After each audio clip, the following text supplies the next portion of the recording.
سر الجورنال اللي بيحس بالمشاعر. حاسب كده عشان كلامنا اللي جاي كله مليان عبر. في مكتبة قديمة كان في دفتر جورنال فاضي وشكله شيك جدا. اشترى شادي وقال هيكتب فيه أفكاره ومذكراته. وأول شادي ما ابتدى يكتب لاحظ حاجة غريبة جدا. كل مرة يجي يكتب حاجة مضايقاه أو مزعلاه الصفحة تتقلب لوحدها وتكتب له كلمات تانية عكس اللي هو كتبه وكأنها بترد عليه. مرة كتب حاسس إني فاشل، على طول اتقلبت الورقة وظهرت كلمة جرب تسأل نفسك ليه بتحكم على نفسك بأسوأ. فضل شادي يكتب فيها شهور وكل مرة الدفتر يرد عليه بحكمة وتتقلب الورقة. يمكن الإجابات بتكون موجودة جوانا بس محتاجين نكون صادقين مع نفسنا عشان نسمعها. ويمكن الكتابة مش بس تفريغ للي جوانا، يمكن تكون حوار بينك وبين اللي جواك. استنونا الحلقة الجاية من حاسب كده مع رفيق عادل. رسالة مفيش حد بعتها. ليلى كل يوم تركب نفس الأتوبيس في طريقها للشغل، وفي يوم وهي راكبة الأتوبيس وقاعدة جنب الشباك لاحظت فيه ظرف صغير مرمي على الأرض جنب رجلها.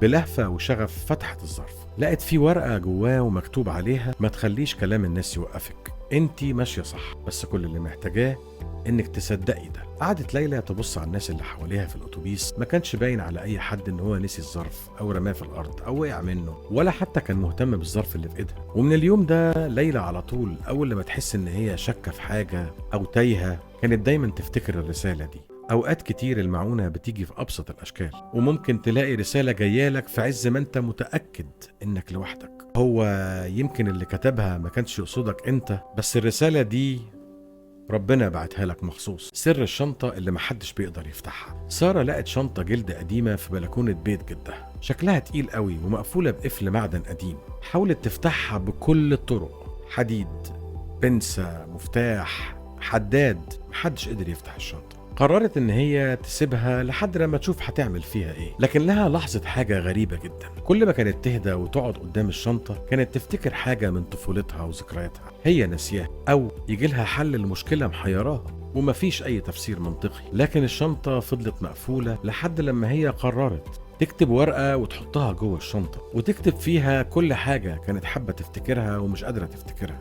وأول ما سارة مسكت الشنطة عشان تحط الورقة القفل اتفتح. مش كل حاجة في حياتنا محتاجة القوة، في حاجات لازم التعامل معاها يكون برفق وحنية، وأكيد بعقل طبعا. سر المحل اللي بيختفي بعد أي حاجة بتشتريها منه. في منطقة شعبية كان في محل صغير لبيع التحف والأنتيكات، شكله بسيط جدا بس فيه حاجات نادرة قوي. كل اللي اشترى منه حاجة كانت بتتحول لشيء تاني ليه قيمة كبيرة قوي عند اللي اشتراها. واحد اشترى ساعة قديمة ومن ساعتها بدأ يظبط مواعيده وما بقاش يفوت ولا ميعاد. واحدة اشترت فانوس قديم والأول مرة من سنتين ابتدت تنام في هدوء وراحة. الغريبة بقى ان لما حد يحاول يرجع الشيء اللي اشتراه ما يلاقيش المحل. يسألوا الناس، يسألوا الجيران، ناس ماشية في الشارع، ولا كأن حد سمع عنه وكأنه ما كانش موجود. مش كل حاجة تمنها غالي بتبقى غالية، وأوقات كتير في حاجات بتختفي من حياتنا لما تأدي دورها. مش لازم تفضل معاك العمر كله، لكن بتسيب أثر. سر الكرسي رقم 7. حاسب كده عشان كلامنا اللي جاي مليان عبر. في كافيه هادي في منطقة هادية كان في ترابيزة برقم 7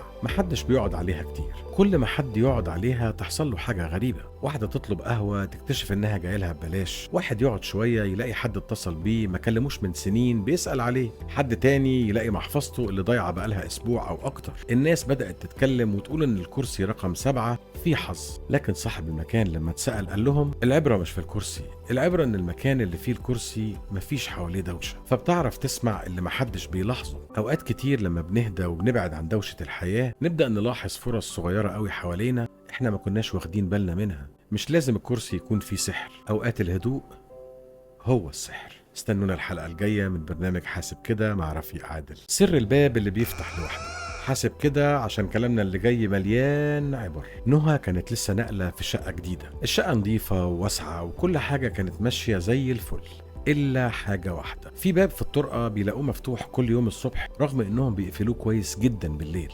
نهى في الأول قالت يمكن هوا، ولما الموضوع طول جابت نجار غير المفصلة والقفل، وبرضه كل يوم يصحوا الصبح يلاقوا الباب مفتوح. لحد ما نهى قررت تحط ورقة على الباب وتكتب فيها لو في حاجة محتاجة تخرج من الأوضة دي اتفضلي. تاني يوم صحيت نهى الصبح لقت الباب مقفول.